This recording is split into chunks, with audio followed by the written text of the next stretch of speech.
anécdotas, experiencias, memorias, amor a la camiseta. todo gira alrededor del aficionado.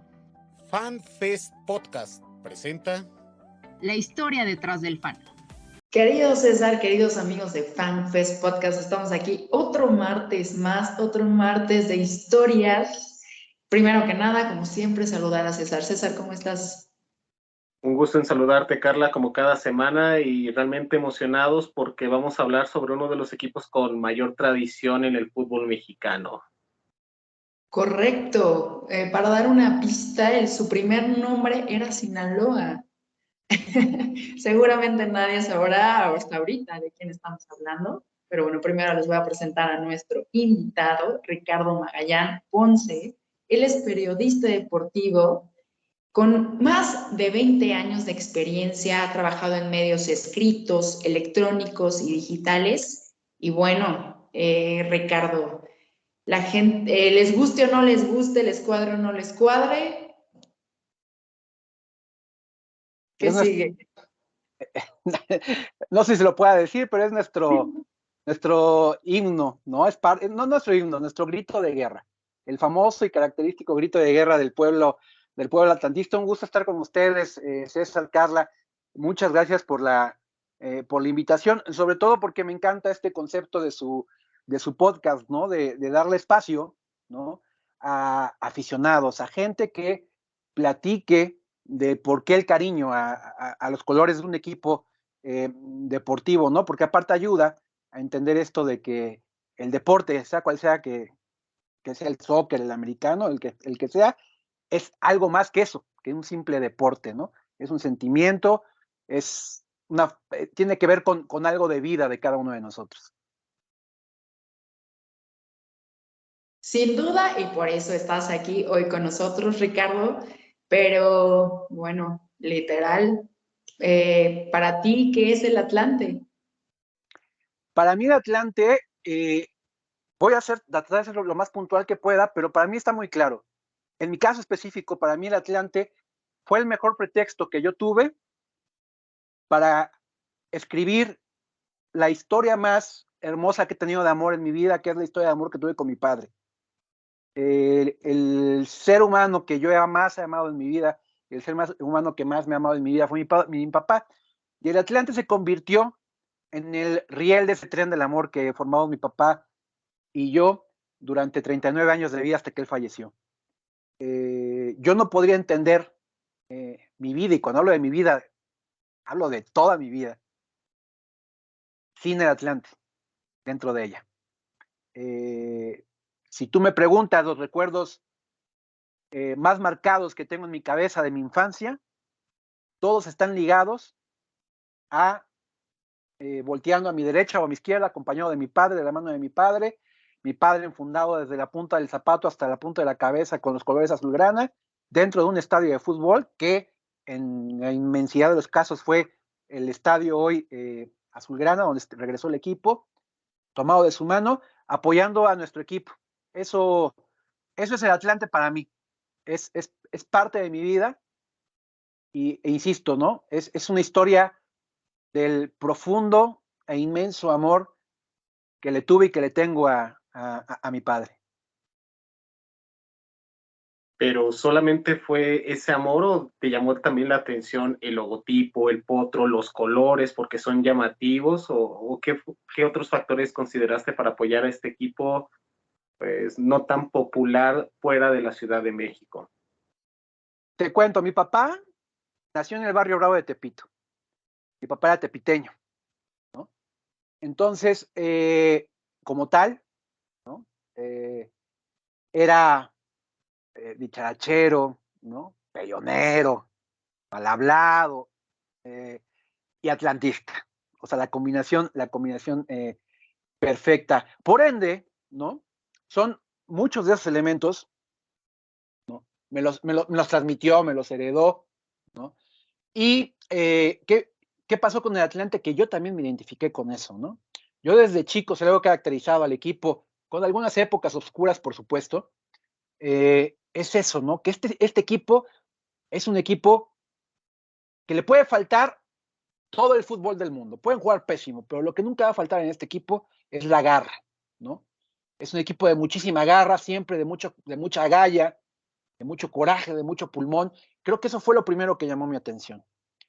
Y lo compruebo y lo confirmo como, si yo tuviera que hacer un enlistado, ¿no?, de los 3 atlantistas que yo he visto a lo largo de mis 44 años de vida que me han marcado, ¿no?, pues digamos que por lo menos 2 de ellos tienen que ver con este concepto de a lo mejor no los grandes futbolistas, hablando técnicamente, ¿no?, pero sí de mucho pundonor, de mucho coraje, de mucho vamos para adelante, ¿no? Yo pondría en mi lista de atlantistas históricos, yo insisto, es un tema totalmente personal. Para mí el atlantista de oro, para mí siempre será Miguel Herrera, ¿no? Yo no encuentro un personaje que encapsule mejor el concepto del atlantismo como Miguel, ¿no? Muchos me van a decir, no, pero es que es pendenciero, perdón, pero así somos los atlantistas, así somos, ¿no? Más allá del tema de la violencia, o sea, no quiero que todo se disminuya, que somos violentos, no tiene que ver con eso, no sé si me entiendan, tiene que ver con una cosa de mucho coraje, de siempre estar oprimido, porque también esa es la historia del equipo, que también fue parte, contestando también a tu pregunta, César, fue parte también de lo que me enamoró, ¿no? Este equipo no es ganador ni lo será nunca, nuestra historia es perdedora, ¿no? El que es atlantista tiene que entender desde el día 1 que también es masoquista, ¿no? Es nuestro apellido. Somos atlantistas, ese es nuestro nombre, y nuestro apellido es masoquista. El que no es masoquista no puede ir a este equipo. La historia de este equipo es perdedora. Gozamos sufriendo y sufrimos gozando, ¿no?, los atlantistas. Y eso también fue lo que me llamó la atención, César, que es un equipo de eterna lucha, pero siempre de guardia alta, con la guardia arriba, nunca de guardia baja, a pesar de la historia perdedora y llena de baches. Es un equipo tropicoso, feliz, alegre, como lo somos la afición, y es un equipo que nos ha dado tan escasas alegrías a lo largo de toda su historia, que esos pequeños momentos se han convertido como en tatuajes dentro de nuestro alma. Son tan valorados y tan amados y tan apreciados esos momentos que te lo juro, literal, haz de cuenta que nos tatuaron el alma, ¿no? No podemos presumir los 13 títulos de los equipos grandes, pero los 3 títulos que tenemos en primera, en primera división, los tenemos tatuados en el corazón. Y con eso nos basta y nos sobra. Y de ahí, pues viene una historia ya de los colores, del escudo, por eso peleamos tanto, porque hoy que regresó el equipo a casa, a la Ciudad de México y al estadio, se tenía que pintar, ¿no?, que es parte de nuestra identidad y parte de lo que tenemos que rescatar, porque el atlantismo está muriendo. ¿Sí consideras entonces que el Atlante está en peligro de extinción en cuanto a sus aficionados? Porque al final de cuentas, ya lo platicaremos más adelante, ha sido un potro que ha trotado con el paso del tiempo, porque no solo ha estado en la Ciudad de México, ha pasado por Querétaro, ha pasado por incluso Nesa, y hoy en día que regresan a lo que fue su casa, definitivamente es algo que muchos de ustedes habían estado esperando por todo este proceso en donde han estado en la segunda división, Ricardo. Somos un pueblo gitano, los atlantistas, ¿no? Somos gitanos y ahí está la historia, ¿eh? No tiene que ver con una figura retórica, lo que digo es una realidad. El atlantista es gitano, nos hemos tenido que adaptar y convertirnos así porque el equipo, la historia del equipo así nos obligó, ¿no?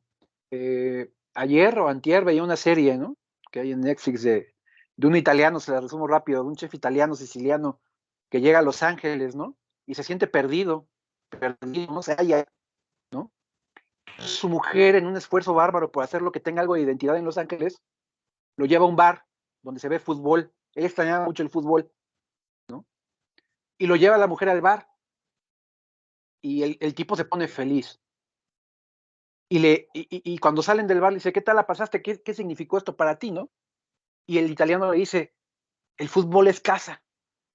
Es el regreso a casa. Y sí es cierto. A eso voy con el tema del atlantismo. El equipo puede ser el más gitano de toda la historia del fútbol mexicano y pudo haber transitado ya por varias plazas, ¿no? pero es casa, son nuestros colores, es nuestra cueva azulgrana, y jamás en la vida, jamás, de veras, el que se diga verdadero atlantismo, jamás puedes renunciar a eso, ¿no? Podrás cambiar, como se dice, ¿no? De mil cosas, ¿no? Pero nunca de equipo de fútbol, y creo que el atlantismo valida este lugar común al 100, ¿no? Somos una afición que ha seguido por todos lados a lo largo de los años a este equipo en su largo trajín, y siempre, aparte, creo que lo que nos mantenía ahí, ¿no? Cuando el equipo iba a Nesa, iba al Azteca, cuando esta etapa asquerosa y la peor de todas de irse a Cancún, todos justamente no nos íbamos, aparte porque no lo íbamos a hacer jamás por el amor que le tenemos, pero también porque me parece que es parte de eso, siempre guardar esta esperanza, siempre tenemos la llamita, van a regresar a casa, siempre, ¿no? Es esto, ya sabemos que se van, pero que en algún momento van a regresar. No sabemos si nos va a tocar a nosotros, ¿no? Como por ejemplo, el ejemplo que les pongo de mi padre, ¿no? Mi padre ya no alcanzó a verlo regresar al equipo y se quedó con esas ganas de ver otra vez al equipo en nuestro estadio, el Estadio Azulgrana. Muchos quedaron en el camino, ¿no? Pero todos tenemos esa esperanza, y la tuvimos siempre, de que el equipo tiene que regresar a casa. Y hoy, gracias a Dios y gracias a que se toparon con un empresario que supo eso, o sea, no puede ser otro, ¿no? El éxito de Don Emilio ha sido ese, ser atlantista. Nadie mejor que él iba a entender lo que este equipo y su afición necesitaban, y operó de inmediato, ¿no? El primer paso importantísimo, vital, regresar al equipo a su cuna, regresar a los colores tradicionales y regresar a esta esencia de los futbolistas venidos de abajo, que llegan al entrenamiento en metro, esforzados, ¿no? No alejados de las grandes bolsas. Muchos de ellos, en el caso, por ejemplo, del Hobby, del Gancito, el tema de la revancha, ¿no? Insisto, con este tema de la lucha, tipos que parecía que ya tenían terminado todo, que el fútbol ya les había dado todo, pero que ellos insistían en que tenían algo todavía que entregar. Ahí están, convertidos en los pilares de este equipo. Entonces, ahí está el equipo en esta lucha, pero sí, estamos en peligro de extinción. ¿Por qué? Porque los atlantistas le vamos al Atlante, el 80%, se los comentaba, se los puedo firmar, el 80% de los aficionados a este equipo le vamos por un tema de herencia, porque así nos lo metieron en la sopa, ¿no? En el biberón, nuestros abuelos o nuestros padres. Nosotros, a diferencia del América, no nos hicimos aficionados porque estábamos sentados en un sofá viendo la tele, ¿no? Y los comentaristas que salían ahí, o Raúl Velasco, en las épocas de los 80 nos decían que teníamos que ir a la América y votar por el PRI, ¿no? Y por eso nos hicimos priistas y americanistas. Nosotros no. Tampoco nos hicimos atlantistas por un tema de regionalismo, ¿no? De que porque nacimos aquí le tenemos que ir al Atlante, como los temas de los equipos de Nuevo León o de Guadalajara. No. Nosotros fue por un tema de vida.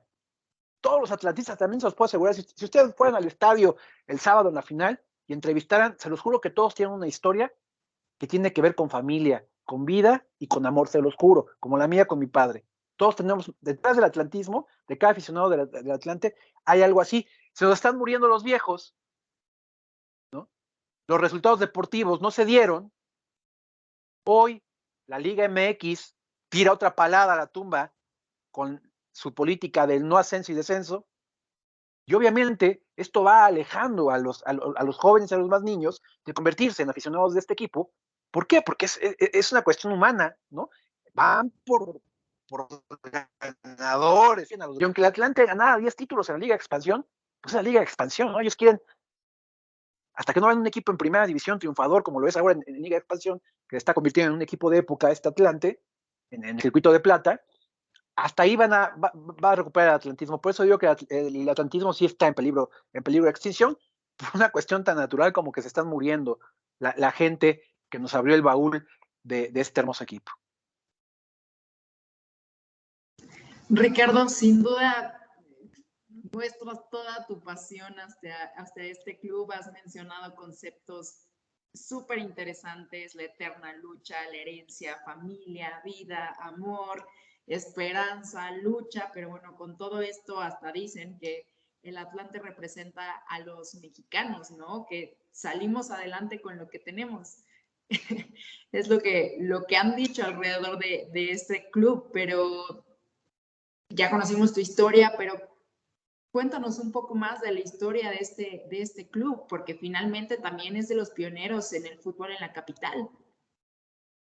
Sí, fue de los pioneros, ¿no? Antes el clásico, ¿no? Del fútbol mexicano, en los 30, los 40, era Atlanta Necaxa, no América Guadalajara, ¿no?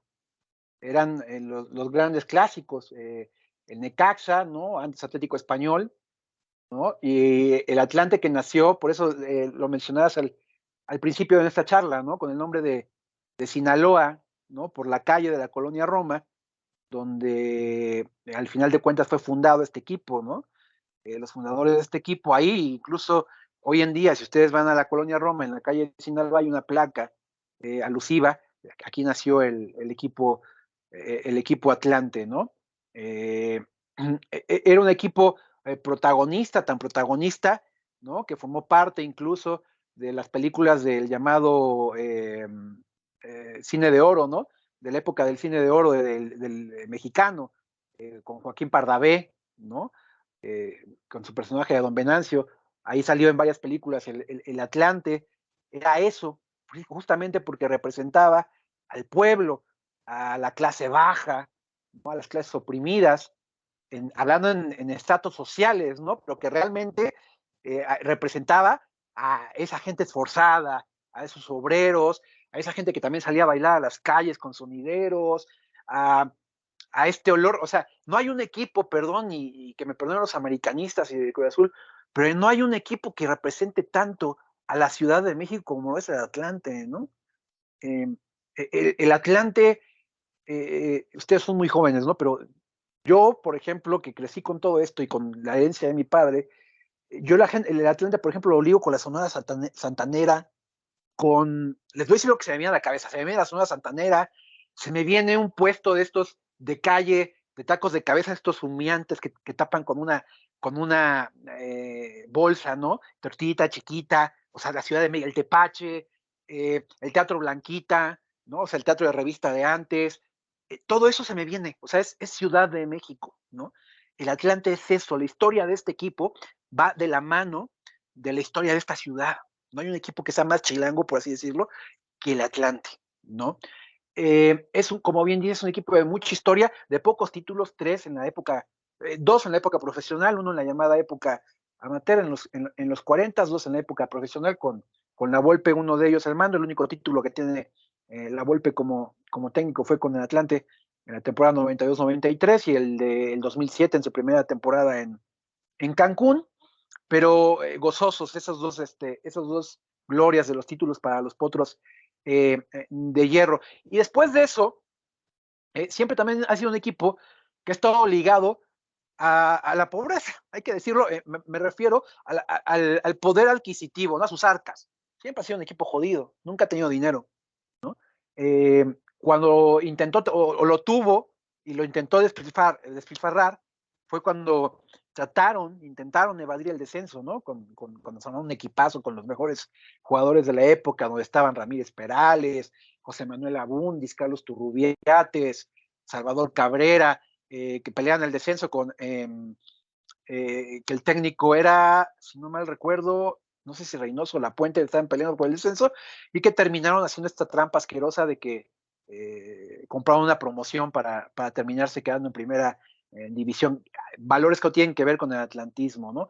Han pasado cualquier cantidad de mercenarios como directivos que le ha faltado el respeto a esta institución, perdón, y que han sido los que justamente han hecho que este equipo dé tanto desbandazo en cuanto a su sede, ¿no? De Nesa, la Azteca y demás, porque a este equipo no le faltaba identidad, o sea, no se fueron por falta de identidad, se fueron por interés mercenario de unos, no porque a este equipo le faltara identidad o afición, se fueron por intereses totalmente monetarios de unos cuantos, no de un puñado. Y esa también es parte de la historia del Atlante, ¿no? Cuates que han venido a robar, se han puesto la cachiporra y el antifaz para venir a saltar al equipo, acabar con su historia para sacar provecho ellos y meterlos a su bolsillo. Pero bien lo dices, Carla, es un equipo de mucha tradición.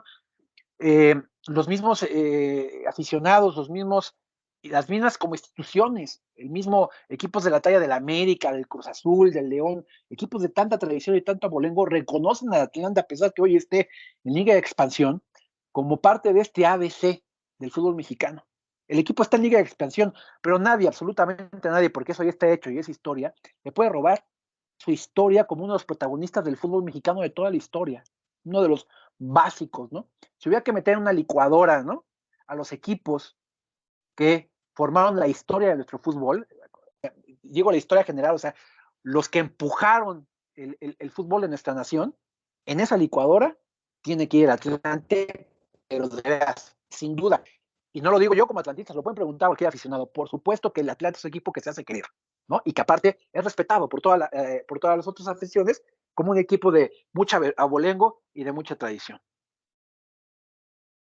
Y es que algo que no has mencionado y me parece sorpresivo, estimado Ricardo, es que es uno de los equipos que no ha comprado plazas, se ha mantenido esa esencia durante más de 100 años y sobre todo el que han tenido grandes jugadores a lo largo de su historia. Mencionaba la rivalidad contra Necaxa y tú vas a decirnos claramente quién fue Horacio Casarín. Obviamente ha estado Luis Miguel Salvador, Miguel Herrera, el caso de la Volpe, el Profe Cruz, Raúl Orbañanos, Félix Fernández. Para ti, ¿qué jugadores son los que más identifican, además del Piojo, que ya mencionaste al principio del programa, que están ligados con el atlantismo puro, ese atlantismo que la gente ha sido recalcitrante en la Ciudad de México y sobre todo para el barrio de Tepito? Sí, sin duda hay jugadores que han pasado por esta y tengo que hablar de mi época, ¿no? No puedo hablar de lo que no me tocó ver, hablo de lo que me ha tocado ver en esos 40 y tantos años de atlantista. Hay hombres futbolistas que representan, igual como decía Miguel, encapsulan perfectamente lo que es el atlantismo y que aparte hoy no se podría entender el atlantismo sin ellos. Félix Fernández, por ejemplo, ¿no? El portero que nos dio el ascenso, ¿no? Y un tipo que hoy, ¿no? Sigue transpirando el Atlante, ¿no? Que es un tipo casado, ¿no? Y que adora y ama los colores. Félix Fernández es uno de ellos. Si me tengo que venir más para acá, bueno, me regreso. Félix, Rubén Omar Romano es otro, ¿no? Que a pesar de haber sido como futbolista, un futbolista que pasó por muchos equipos, ¿no? La rodeó bravo Rubén en el fútbol mexicano, ¿no? En América, Ángeles y demás que anduvo por ahí, León, muchos equipos por los que pasó Rubén, tiene un sentimiento muy especial con el atlantismo, ¿no? Y era motor de este equipo en las dos etapas que estuvo en el equipo, ¿no? Por supuesto que Ricardo Lavolpe, ¿no? Primero como jugador, que fue el portero en una final de los 70 que se pierde, finales de los 70 que se pierde con los Tigres, era el portero, y después como técnico al darle un título al equipo y totalmente representando también a los colores, ¿no? Y Lavolpe también lo reconoce, o sea, él adora, ¿no? Y es atlantista de corazón. Yo así me vengo más para acá, Chamagol, ¿no? Justo me parece que lo que tuvo Sebastián fue que en una época de mucha incertidumbre para el atlantismo, ¿por qué? Porque fue cuando justo se va el equipo para Nesa, ¿no? Que otra vez empieza con otra más de las mudanzas históricas, el equipo, cuando viene esta desesperanza otra vez de la afición, esta incertidumbre, decir, ¿y ahora qué carajos? ¿Qué va a pasar otra vez con el equipo? ¿No? Y cuando empiezan a decir todos, no, ya esto de ir al Atlante no conviene, ya surge un elemento, ¿no? Que hacía mucha falta, que se convirtió en imán. O sea, Sebastián llegó y se convirtió fue un boom, ¿sabes? Un punch, no solo para el Atlante, sino para la liga en general, ¿no? Un tipo mediático con sus festejos, y aparte de los festejos, o sea, era un excelente futbolista, ¿no? O sea, metiendo goles a destajo de una calidad inmensa, ¿no?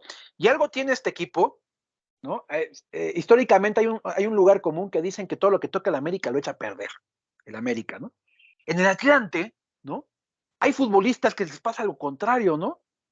Saliendo del Atlante, o sea, en el Atlante alcanzan su nivel más óptimo. Y es como si fuera una maldición. Cuando salen del equipo, jamás les vuelve bien, ¿no? Jamás. Y creo que en el caso de Miguel, perdón, de Sebastián, fue así. Sebastián de ahí fue a Tigres y empezó a deambular por todo el mundo, ¿no? Porque terminó jugando hasta en Chipre. Y ya no fue nunca el mismo, ¿no? La mejor época, y Sebastián lo dice, ¿no? Su mejor época como futbolista, incluso se retiró muy joven, fue con Atlante, ¿no? Pareciera que toda su carrera se resume a sus primeros años como jugador de Colo-Colo, que son los que llamaron la atención en México, y a lo del Atlante por sobre todo, ¿no? Es otro de los que yo mencionaría como un estandarte del atletismo, y por supuesto también sería injusto no nombrar a esta generación, que creo que no hay un atlante que haya jugado mejor, y perdón, incluso lo digo, mejor que el de ahora, o por lo menos de una manera más vistosa, ese que quedó campeón de 90, el que consigue el ascenso, y que después de conseguir el ascenso, venciendo a Pachuca, que era el equipo de Félix Hernández, que con el tercer partido en Puebla, que fue campeón en segunda, luego suben y esa primera temporada en primera división quedan superlíderes y los elimina Cruz Azul con un robo mayúsculo del árbitro ahí en el azulgrana y se quedan con la espinita del campeonato y al siguiente torneo son campeones venciendo a Monterrey en la final. Ese equipo que era Luis Miguel Salvador, Roberto Andrade, Wilson Granolati, Félix Fernández, el profe Cruz, Mario García, el hoy técnico del Atlante como lateral por derecha, Miguel Herrera, René Isidoro García, Pedro Masachesi. Ese equipo, me parece que sería muy injusto no mencionar al equipo como tal, no cada uno de ellos, sino en conjunto, como el mejor Atlante, yo diría, de los últimos 40 años, por lo menos, ¿no? Incluido, insisto, para mí, incluido el equipo que está peleando ahorita la final en expansión, ¿eh? O sea, este equipo juega, el equipo de los 90, los principios de los 90, jugaba mucho mejor, mucho más espectacular que el de ahora. Creo que con eso me quedaría, de mi parte, como los máximos estandartes atlantistas de mi historia, ¿no? De lo que me ha tocado ver a mí. Es que Nacho Basaguren, por supuesto Luis Gabriel Rey, el caso de Federico Crescencio, el Villar. caso de Portero Villavicencio, qué Villar, jugadores. Caviño incluso, hasta estuvo Jorge Campos, son muchos nombres y con gran tradición. Sague, ¿no? O sea, también ha logrado eso, ¿no? También ha sido aparador de ese tipo de monstruos, ¿sabes? Del fútbol mexicano, como Sague, Hermosillo, Campos, incluso. ¿no? El polaco que venía de ser campeón de goleo en el Mundial, llegó a jugar a Atlante, el Ratón Ayala, también parte del equipo de los 70, soy técnico en inferiores técnico recién retirado de las inferiores, primero del Grupo Pachuca, y también de León, Lalo Moses, Eduardo Regis Papá, como central, Lalo Fernández como portero, Celada, ¿no? Que después de tener su grandísima época que lo hizo famoso en América, fue portero del Atlante y lo descendió, Celada, el Harlen Medina, González China, Mario Ordiales, hermano de Jaime, que hoy es director de Selección Nacional, la famosa Pugo Ordiales, que después pasaría a Cruz Azul. Son como jugadores que me vienen a la cabeza. Guzmán, incluso. Daniel Guzmán, que anotó en la final frente a Monterrey. Insisto, el demonio Andrade, que pocos jugadores yo he visto de veras tan hábiles en el Atlante como lo era el demonio Andrade, en un tipo que yo no sé si hoy pudiera ser futbolista, por la complexión que guardó mientras era futbolista, ¿no? Muy bajito, 1.60 y algo, y pero muy extremadamente delgado, ¿no? Más delgado que, por ejemplo, el Hobbit Bermúdez. Yo no sé si Roberto hubiera podido, como es el fútbol ahora tan físico, se hubiera podido destacar, pero cuando le tocó, destacó muy bien. Por eso llegó a Selección Nacional y a la América. El Potro Gutiérrez, soy técnico de Cruz Azul, ¿no? También casadísimo con los colores azulgrana. En fin, ¿no? Muchísimos que han pasado a lo largo de la historia de los Potros de Hierro. Sin duda, Ricardo. Oye, ¿y tú como aficionado, cómo has vivido estas mudanzas, estos cambios de plaza? Por ejemplo, ¿cómo vivías tu afición cuando estaban en Cancún? Muy doloroso, Carla, muy doloroso, no te puedo mentir, ha sido muy doloroso.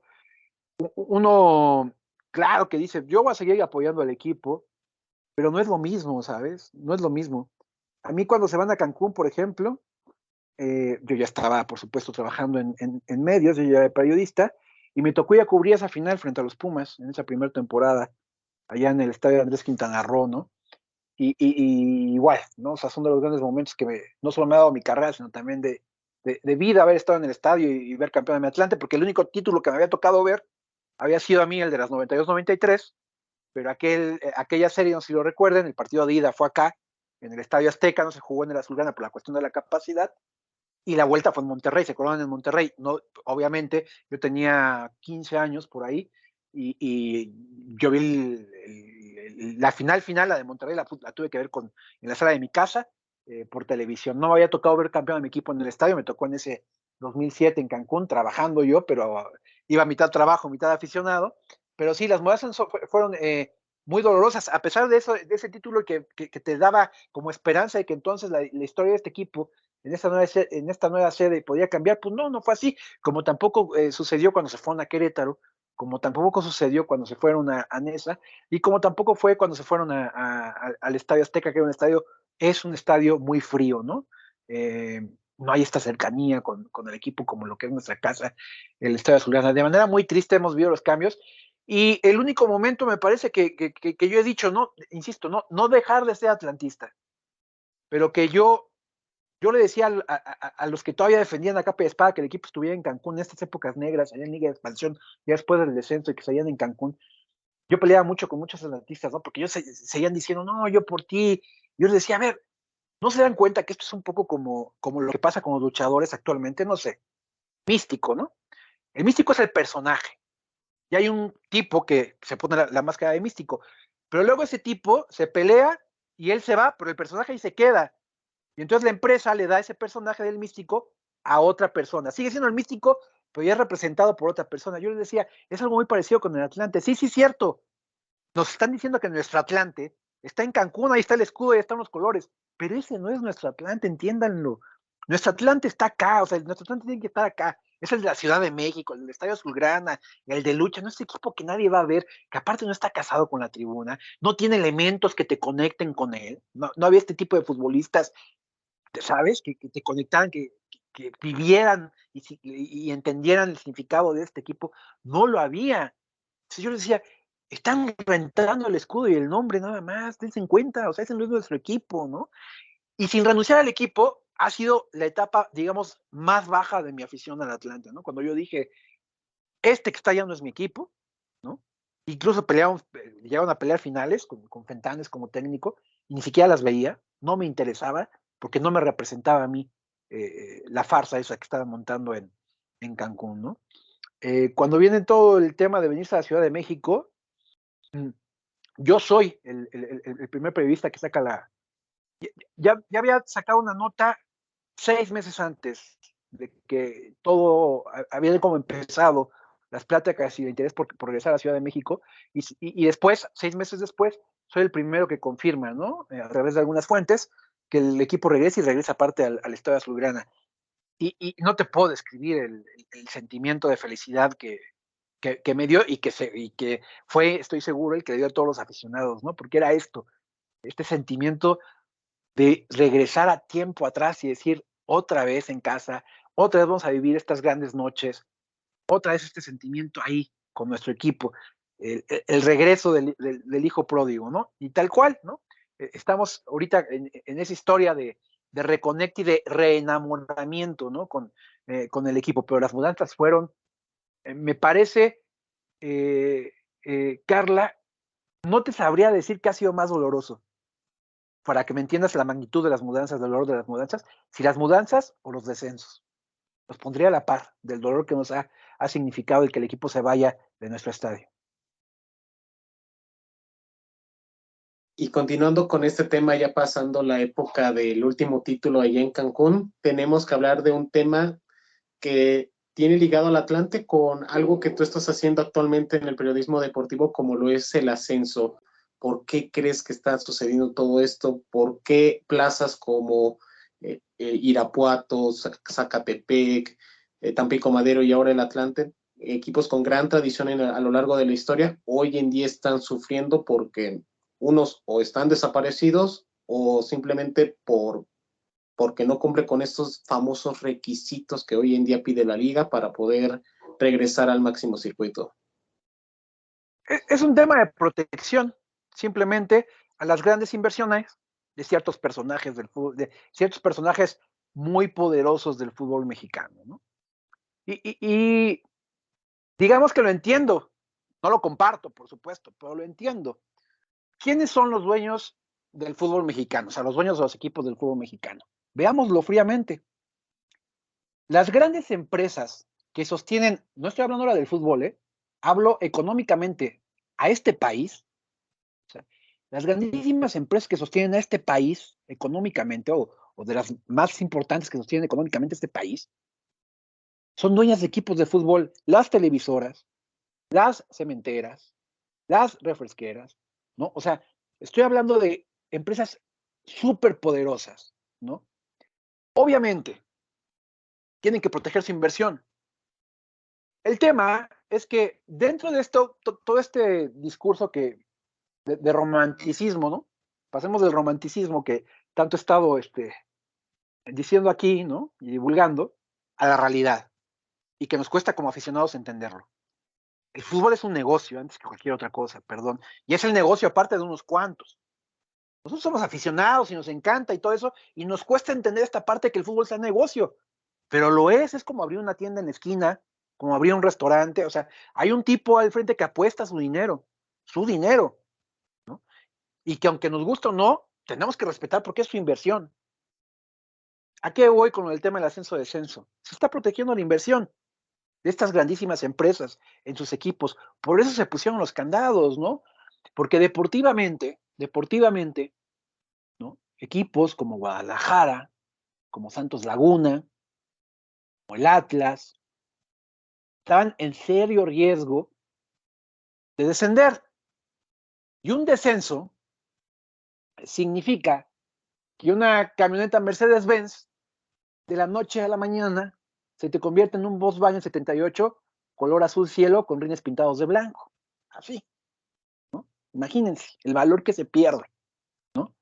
Entonces, por supuesto que lo que hicieron es meter candados, decir, este es nuestro negocio. A ver, ¿por qué? Porque también vivimos tiempos, no solo ahorita, ¿ve? Esto es un tema yo creo, de más de una década, donde hoy la autoridad está con lupa buscando por la incursión de grupos delictivos en todos lados a través del lavado de dinero. Hoy lo que es conocido como Liga de Expansión, en otros años atrás, y aparte no tenemos que ir muy lejos, sirvió, ¿no? Como una lavadora impresionante, ¿no? Para grupos delictivos, en la zona del Bajío, por ejemplo. Y de pronto aparecían personajes turbios, raros ahí. ¿Qué pasa? Pues obviamente las grandes empresas también, esto da miedo, empieza, ¿por qué? Antes no daba miedo, por supuesto, dice, pero ¿por qué cambiaron las cosas? Porque antes la autoridad no había detectado, ¿no? Que también ya en el fútbol había incursionado el dinero sucio y no estaban con la lupa como lo están ahora. También por ese lado fue un método de protección, sobre todo porque había casos documentados ya, que en el circuito de plata, en las divisiones de ascenso, como quiera que, por los 1000 nombres que le han adoptado, desde Ascenso MX, Liga de Ascenso, ahora Liga, el nombre que tú quieras, segunda división, estaba ya metido el narco ahí. Y está documentado, no es una cosa de invento, ahí está. Protegen esto, cierran, por supuesto, ¿y qué hacen? Pues dicen, a ver, ¿quieres entrar? Primero es eso, ¿no? Proteger nuestra inversión. Entonces ahí están los equipos, ¿no? Atlas, Santos, Guadalajara lleva temporadas infumables, ¿no? Le pasó a Toluca, ¿no? O sea, Toluca con Don Valentín de toda la vida, la gran inversión que tiene ahí el Toluca, la inversión del estadio y todo, y terminaron pagando una multa, pero no desciende el equipo, al final protejan su inversión, ¿no? Con empresarios que son como una familia, digamos, así se protegen entre ellos, y evitan también este tema de que venga alguien a ensuciar, ¿no? Ese club de Toby que se le conoce, ¿no?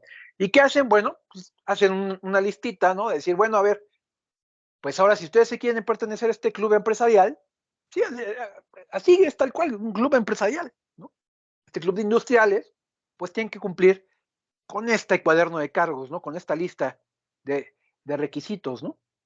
Y entonces te ponen una serie de cosas, ¿no? O sea, le piden exceso de profesionalización a instituciones, ¿no? Que cómo van a obtener esos recursos, si no tienen recursos, tampoco para obtener esos, o sea, ¿cómo puedes obtener, ¿no? Unas instalaciones propias, un centro de alto rendimiento, un centro de entrenamiento, con todas las características que los pide la Federación Mexicana de Fútbol, si están perdidos en el chingado limbo, ¿no? Sin recursos, porque nadie, como no hay ascenso, tampoco hay comercialización, ¿no? O sea, hay unas empresas ahí que le entran, pero todos son esfuerzos muy, muy propios y muy contados. O sea, las grandes firmas no le entran no les interesa, porque dicen, ¿por qué le voy a apostar a algo donde no hay nada en juego, no hay un título? Entonces es un círculo vicioso, ¿sabes? En donde ponen sus reglas y es decir, bueno, si cumples esto te dejo entrar. Pues sí, pero ¿con qué recursos puedo cumplir con todo eso? Y entonces los condenan, pareciera que de manera eterna, ¿no? Ayer justo lo declaraba Mikel Arreola después de la Asamblea General, que es ni más ni menos que la reunión con los dueños, ¿no? O sea, falta que sean 4 equipos certificados, ahorita solo hay uno, en condiciones que es Leones Negros, se tienen que certificar 3 más, y en cuanto queden esos 4 equipos, de ahí cuéntenle 2 años. Hijo de tostada, dices, haces cuentas, ¿no? O sea, y eso tomando en cuenta que ojalá para ahora, para el próximo verano, para mediados de 2023, salgan los otros cumplan 3 equipos más con la certificación, y esto es para 2026. Y eso sí, insisto, si salen los 3 otros, porque si no salieran, va otro año más, ¿no? O sea, se supera larga.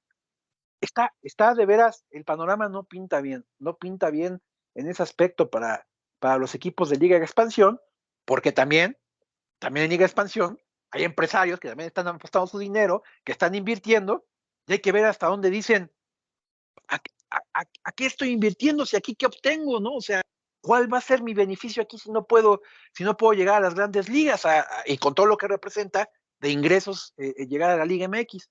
¿A qué le estoy apostando aquí, no? Por eso historias como la del Atlante, ¿no? También corren riesgo a pesar de esta historia ahorita que hoy vive de éxito, de que se pierdan en el camino, que más adelante Emilio Escalante puede decir, bueno, sí, adoro al equipo y eso, pero soy empresario, ¿saben? Ya es mi lana y me está doliendo ya el bolsillo, ya no hay recursos, no puedo mantener este equipo y va y me voy, el equipo va a quedar ahí a ver para dónde se va, ¿no? Y ahí está casos de Tampico Madero, por ejemplo, ¿no?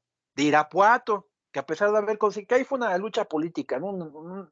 Un cobro político, una venganza política de Alejandro Iragorri con la gente del grupo de Tecamachalco, los San Román, que no permitió crecer al Irapuato, ¿no? Pero cuántas y cuántas plazas históricas perdidas en el limbo estaban, ¿no? Zacatepec, ¿no? Con el Chiapas, estadio que tiene. Entonces, definitivamente, estimado Ricardo, pero es que esas son las dudas que tengo, porque no solo yo, sino toda la gente, y tú supongo que también, Carla, porque, ok, el tema de la infraestructura, el estadio, pero a ver, ¿cómo me justificas que los otros 2 de los 3 equipos de la capital van a jugar en los próximos años en ese estadio, en el Azulgrana, tomando en cuenta que la remodelación es del Azteca? ¿Cómo le pides hasta cierta capacidad? Porque hubo cierta polémica de tanta capacidad en los estadios. Oye, pues en la Premier League, en la Liga, hay diferentes estadios con menor capacidad de 15,000 aficionados y son de primera división. O sea, ¿por qué ponen estas trabas cuando son tan injustificadas, con todo respeto? No te vayas tan lejos, ¿no? Que para esta temporada, recuerda que llegó a Atlético La Paz. ¿Cuál es si hicieras el hilo de cómo nace Atlético La Paz, de dónde nace? Es la franquicia del Tampico Madero. ¿Quién era el dueño de la franquicia del Tampico Madero? Alejandro Iraragorri, ¿no? El señor se cansa, la plaza ya no le dio más, dice, voy a vender el equipo, se encuentran unos empresarios tequileros, ¿no? Muy millonetas, te vendo a mi franquicia, y ellos dicen, bueno, me la llevo a Atlético La Paz, para convertirla ahí en La Paz, Baja California, en el equipo de Liga de Expansión, que nunca ha tenido expansión en ese estado. Ok, nos vamos para allá. Ay, pero ¿sabes que hay un problema? Mi estadio es de 5,000 personas. 5,000 personas, o sea, estadio de unidad deportiva, ¿sabes? 5,000 personas. A ver, vamos a ver qué dice el reglamento. El reglamento dice que por lo menos para Liga de Expansión tienen que ser 15,000. Y aparte así se lo estoy pidiendo a todos. Ah, sí, ¿verdad? Y entonces llega el señor Iraragorri, y es el que manda, la voz mandante, y dice, no me van a echar a perder mi negocio, ¿verdad? Yo ya hice el negocio con él, ya me encontré compradores, ya me quiero deshacer de esta franquicia, con todo, y porque les aventó a sus jugadores y todo, y se van con mis jugadores y todo, no me lo echen a perder. Lo que diga, señor, entonces agarran un borrador donde decía 15,000, ¿no? Y modifican ya, y ahora resulta que ya la capacidad ya es abierta, ¿no? A criterio, ¿no? Nada más para que entrara Atlético La Paz. El tema del Estadio Azulgrana, ahí yo estuve codo a codo con Emilio Escalante platicando cuando sucedió todo este tema. Y en el tema del estadio, le habían dicho que no la certificación del Atlante. Muy puntualmente, lo principal, el alumbrado, ¿no? Que ya es un alumbrado vetusto, ¿no? Viejo, y había que cambiarlo por uno de más potencia. Te piden cierto voltaje, digamos, de los foquitos, ¿no? No entiendo muy bien de cuestiones técnicas, pero hay un voltaje con el que se tiene que cumplir, no lo tiene el estadio azulgrana, y un tema del vestidor de visitante, también que había que hacer unas modificaciones. Por eso lo votaron. ¿Cuál es el problema de estadio azulgrana? Que el Atlante no es dueño del estadio. Hay una familia que se llama la familia Cosío, que son dueños del estadio, y son ellos los que tendrían que hacer la inversión para cambiar las cosas, y no están interesados en invertirle más a ese estadio. Ese es el problema ahí. Y también el tema de su centro de alto rendimiento que están construyendo en la zona de la Jusco, lo que decía, ¿no? Se quedaron como a mitad del recurso. La obra ahí está, la empezaron y todo, pero no la logran terminar por falta de recursos. Por eso fue lo de que Atlante lo echaron para atrás, ¿no? Y insisto, César, es el tema, ¿no? O sea, ¿cómo van a obtener recursos? ¿No? Es imposible, a nadie le interesa. Los derechos de transmisión, ¿no? Los regalaron, o sea, literal. Hoy se jacta la Liga MX, ¿no? La Liga Expansión, de que se transmiten todos los partidos por diferentes cadenas. Pues sí, porque los regalaron, no los cobraron, ¿no? Porque nadie los quería, nadie quería pagar los derechos de transmisión de una liga, ¿no? Que no tiene como premio el ascenso deportivo. Entonces terminaron sorteando, y por eso ves que se van rotando de cada partido cambia, ¿no? Un partido lo pasa a cierta televisora, otra televisora así, y también por eso, con todo respeto lo digo, pero hay televisoras así chiquititas, ¿no? Que tienen los derechos. Esas televisoras en su vida, en un ejercicio, digamos, transparente y normal, no tendrían jamás los recursos para pagar por derechos de transmisión. Los tienen porque se los regalaron, ¿no?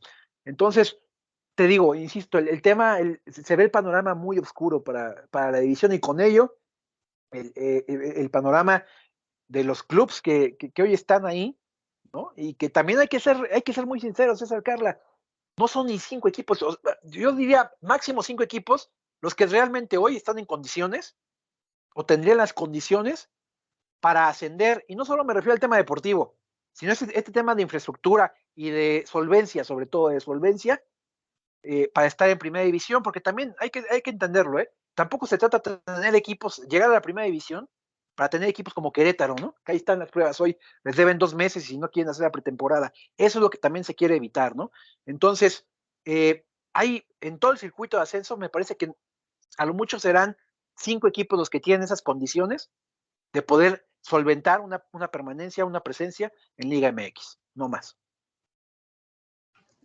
Sí, totalmente de acuerdo, pero para que ya no hagas más coraje, Ricardo, para volver al tema de tu queridísimo Atlante, del equipo de tus amores, ¿cómo son esos rituales para ir al estadio? Yo creo que cada uno es diferente, ¿no?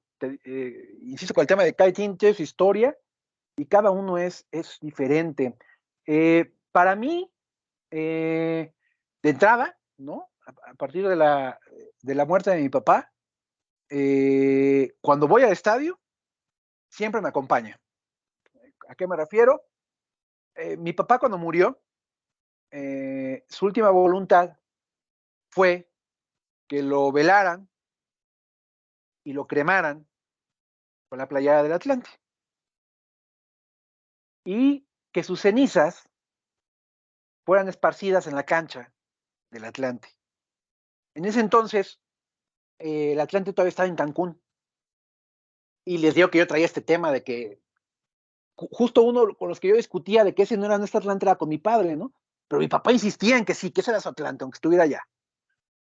Entonces, cuando muere mi papá, lo velan, tal cual fue su voluntad, lo velan con la playera del Atlante, lo incineran con la playera del Atlante y nos entregan la urna. La discusión de los hijos fue, ¿le vamos a cumplir al viejo lo que decía de que quería que...? Entonces yo era de los que decía, pero es que no lo vamos a ir a tirar a Cancún. Pero al rato estos güeyes se van de ahí, seguramente, yo les decía, y mi papá se va a quedar allá, ¿no?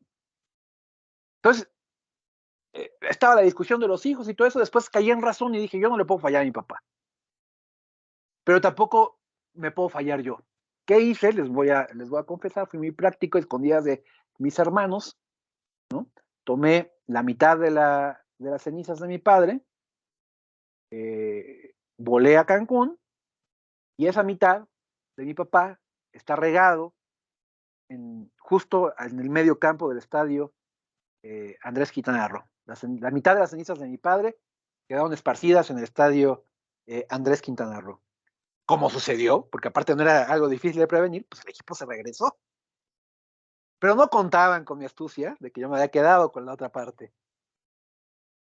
Y de esa parte que yo tengo, por ahí la tengo, metí a mi papá en un costalito, literal. Entonces, me hablas del ritual. Bueno, yo cuando voy al estadio, ¿por qué? Porque para mí el estadio era entrar de su mano, pues ahora él va de mi mano, ¿no?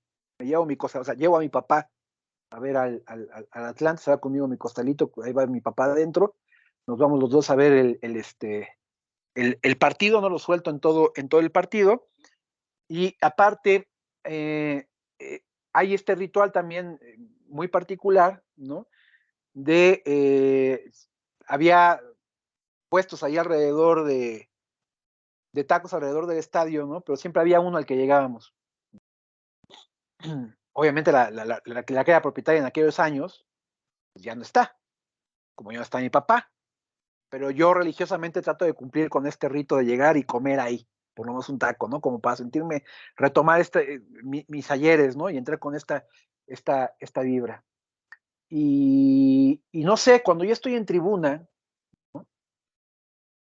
No me lo van a creer, es una cosa así como la mano peluda, ¿no? Yo lo sé, pero mi papá tenía una loción que usó toda su vida, toda su vida. Mi papá tenía un olor muy peculiar, donde llegaba siempre olía a esa loción, toda su vida, toda su vida. Y yo me quedé, se me quedó, se los juro, grabado, impregnado, que cuando yo iba al estadio era su loción combinada con el cigarro, el humo del cigarro y la cerveza, ¿no? Era una combinación muy peculiar. No me lo van a creer, pero yo sigo entrando a ese estadio y cuando estoy viendo el partido, siento, o sea, yo sé que es una cosa que a veces, te los juro que sí, sigo oliendo eso, a la combinación de la loción de mi padre con el cigarro y la cerveza, esa combinación, y me llena el alma, ¿no? Y me llena el alma. Y aparte, es este tema, ¿no? De la gorra, ¿no? Yo me acuerdo, por ejemplo, mi papá tenía una gorra de los Bravos de Atlanta, ¿no? Entonces era la A con azul y rojo, ¿no? Y era bien peleonero mi papá siempre. Esos aficionados, aparte, jodones que se la pasaban gritando. Yo me acuerdo que siempre que se peleaba le decían los aficionados del otro equipo, ay viejo, pues si usted trae ni su gorra es del Atlante, ¿no? Es de béisbol, es de los Bravos de Atlanta. Y yo dije, no, para mí es la A del Atlante y los colores del Atlante, ¿no? Entonces también se trata de eso, ¿sabes? De hacer algo tuyo, una gorra y eso, y llevarla contigo. Digo, ahora es mucho más complicado, ¿saben? Porque antes podías entrar con cualquier cosa. Yo me acuerdo que metíamos antes hasta tortas y 1000 cosas al estadio. Ahora ya te tienes que quitar todo y te retienen ahí cinturones y demás en la entrada, ¿no? Es muy difícil poder cumplir con los rituales, ¿no? Pero de entrada los míos son esos, ¿no? Y estar, si bien no metido en la porra, que también eso desde chico como que me lo inculcaron de decir, no estés en la porra, porque la porra parecía luego que no ve el partido, ¿no? Me decía mi papá, pierden el tiempo en estar cantando que en estar viendo el partido, pero sí cercano a, ¿no? Para con el ambiente, tú también meterte en hemos estado en un estadio, ustedes lo saben, o sea, es esta vibra, ¿no? Que te empuja, ¿no? Sin estar metidos ahí, también trato siempre de acercarme, de estar como cerquita, ¿no? En este radio ahí de la porra, también es como algo que siempre busco lugar ahí cerca de ellos, para con los cánticos y todo eso, también, digamos, prenderme yo y apoyar al equipo. Si tuvieras que decirle a la gente por qué tiene que ir a un partido del Atlante, aunque esté en la Liga de Ascenso, ¿por qué tendría que ir y por qué? Porque se va a divertir muchísimo, Es un equipo alegre, primero por eso, porque se va a divertir mucho viendo al equipo, primero. Es un equipo alegre, que juega buen fútbol, vistoso, no es un estilo rocoso, aburrido, como por ejemplo lo es el Celaya ahora el que va a enfrentar, ¿no? Que es un estilo muy frío, de estar esperando. No, Atlante va para adelante, echado para adelante, para adelante. Entonces va a haber emociones, ¿no? Garantizadas, tanto a favor, o sea, para arriba, que nos van a agarrar para atrás, ¿no? En eso que te vas de bohemio loco, te tienen que agarrar en algunas, ¿no? Entonces va a haber emociones de ida y vuelta, primero por eso. Y dos, por la fiesta, la bohemia que se vive en la tribuna de ese estadio. Lo tienen que vivir, ¿no? No, se los juro, es una fiesta muy particular, ¿no? Que no se vive de esa manera en otros estadios. No estoy diciendo que sea mejor que la de otros estadios. Es diferente. No puedo decir que el ambiente que hay en la Casa de los Tigres no sea peor que la que se vive en el Azulgrana. No, mentiría. O en el Azteca, con el América. No. No estoy diciendo que sea mejor.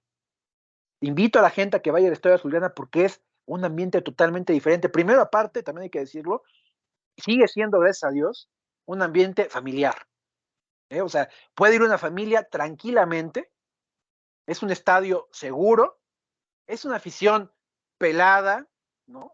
Sí, vulgar, pero es muy ocurrente. Te vas a reír mucho con todo lo que se les ocurre durante los 90 minutos y puedes sentirte seguro de llevar hasta niños. Así se los digo, ¿no? Si hay un estadio donde yo llevaría a mis hijas, sería ahí, ¿no? O sea, es un estadio seguro, no hay ningún riesgo. Por esos dos elementos yo lo pondría, porque es un equipo muy alegre y porque la tribuna y el ambiente que se vive en la tribuna es muy, muy especial. Incluso a pesar de la lluvia, esta temporada fui al partido Atlante contra el Atlético Morelia en aquella chilena, el gol por el 90, entonces lo confirmo, y para que mañana vayan a ver al Atlante en la final también. Sí, es un ambientazo en la final. Tocó hace un año ya en este estadio cuando le gana la final a Tampico Madero y la vibra, por ejemplo, al momento de los goles, ¿no? El rugido, ¿no? Y la algarabía es muy especial, porque aparte, si algo también tienen los atlantistas es esto, ¿no? No somos como sectoriales, ¿no? De que hay, el atlantista familiar está por acá, el atlantista de la barra está por acá, el atlantista más viejo está por acá, no. Es un estadio que incluso hasta la estructura, porque es un estadio pequeño, digamos, entre comillas, hace esa comunión, ¿sabes? O sea, ahí todos estamos parejitos, ¿no? Y aparte, la otra que me decías, la invitada, ¿por qué tienen que ir al estadio? Es en específico al estadio Azulgrana, porque es un estadio viejísimo y lo que todos quieran, pero no hay un estadio en la capital del país donde se pueda ver mejor. Donde te sientes, te lo juro, en donde te sientes, es una chulada. Ves completamente toda la cancha y lo ves de manera perfecta. No es como el Azteca, ¿no? Que por ejemplo, si te vas hasta arriba, pues ves así unas hormiguitas, o en CU, si te toca una cabecera, igual, no. Acá donde te sientes, ves muy bien. Entonces, espectáculo garantizado por donde le quieras ver a un partido del Atlante. La última pregunta de mi parte para ir cerrando esta conversación, estimado Ricardo. Mencionabas en un principio que el atlantista tiene que sufrir, tiene que esperar pocos resultados, pero si tuvieras que decirle a la gente algunos bullets por lo cual ser atlantista es único, ¿cuáles serían y por qué? El decálogo del atlantismo. Mira, ¿por qué ser atlantista? Insisto, es que es un tema de amor puro, o sea, acá es una historia de amor, es eso, ¿no? Así como somos masoquistas, somos amorosos, somos cobijones, apapachadores, ¿no? Porque estamos acostumbrados al apachurro, ¿no? O sea, me refiero al apachurro, al sentirte el agobio, ¿no? Y creo que este equipo justamente es nuestro mertiolate, ¿no? Nuestro tecito de árnica, ¿no? Para esta historia sufrida que tenemos. Hay que ser masoquistas, por supuesto, lo pondría como la regla número 1, y hay que ser muy apasionado. Creo que el atlantista no solo es apasionado, a eso voy, en lo que a fútbol respecta, sino que todos los que estamos en este estadio, todos los que llevamos este equipo, pues nos dedicamos a 1000 oficios diferentes, ¿no? Pero en lo que somos, nos movemos con exceso de pasión, ¿no? Yo soy un periodista que siempre, durante los 23 años que tengo de carrera, si algo me ha caracterizado, es eso. He ejercido con una pasión mayúscula mi oficio, ¿no? Y amo, con este amor bestial con el que amo a mi equipo, amo mi trabajo. Y creo que así le pasa a los atlantistas. Hay atlantistas que son choferes de taxi, por ejemplo. Arturo Monroy, el líder de la Tito Tepito. Y que el tipo ama su trabajo, ¿no? Ama andar en su taxi, moviéndose por toda la ciudad, con su radio puesto, ¿no? Y creo que eso también somos los atlantistas, ¿sabes? O sea, esta pasión no nos la guardamos nada más para el momento, para los 90 minutos en el estadio, sino hacia nuestra vida, con nuestro trabajo, con nuestra familia, somos así. Yo igual, con mi familia, soy un tipo así de, ¿no? Todas a mí, porque pues mi reino es de mujeres. O sea, a donde volteé, mi vida son mujeres. Entonces, las agarro todas así, ¿no? O sea, somos así, ¿sabes? Apechugones, ¿no? Entonces, creo que eso es lo que necesitamos para ser atlantistas. Y también esta pizca, por supuesto, de picardía, ¿no? Medio de locura, pero también ser medio picarones, que no quiere decir vulgares, por supuesto. Hay atlantistas que no son groseros ni mal hablados, que la mayoría lo somos y muy mal hablados, ¿no? Pero creo que tienes esta chispita de vida, ¿no? No sé, me imagino que todos los atlantistas, si tuviera que compararnos con un bailarín, seríamos medio tíbiris, ¿sabes? Así es que pegan los brinquitos. Así me imagino que somos atlantistas, ¿sabes? Picarones, buscadores, ¿no? Rastreadores, de brinquitos andamos por la vida muy contentos, a pesar de que la vida nos dé de tubazos, nosotros seguimos haciendo el tibiri, ¿sabes? Brincando felices de la vida, con nuestra pasión por todos lados. Muchísimas gracias, Ricardo, por compartirnos este exceso de pasión. Y creo que en todas las familias, como bien lo mencionaste, en todas las familias hay un atlantista. Estoy segura que si mi abuelo me hubiera durado un poco más, sería yo atlantista de corazón, porque él amaba a ese equipo. Y pues nada, me quedo con las 3 palabras que dijiste. El Atlante es familia, vida y paz y amor. Muchísimas gracias, Ricardo. Gracias a ustedes por el espacio, gracias César, gracias Carla por los minutos, espero no los haya mareado demasiado, pero me dieron en un aspecto de la vida en el que me doy rienda suelta, ¿sabes? O sea, puedo hablar de esta pasión y de este amor que le tengo a mis potros por horas y horas. Gracias por su paciencia y por su tiempo. Maravilloso, maravillosa historia para cerrar esta semana, Carla. Nos vemos la próxima semana. Y ojalá sean campeones. Mañana celebras con todo, Ricardo. Gracias. Les guste o no les guste, les cuadre o no les cuadre. El Atlante es su padre y que si no, chinguen a su madre. Gracias, Ricardo, por escuchar este capítulo de FanFest Podcast. Además de fútbol, en FanFest Podcast tenemos capítulos de lucha libre, fútbol americano, básquetbol, béisbol. Elige tu capítulo favorito, escúchalo, recomiéndanos y dinos qué tal te pareció. Nos encuentran en Spotify y YouTube como FanFest Podcast. Cada martes tenemos una nueva historia que contarte.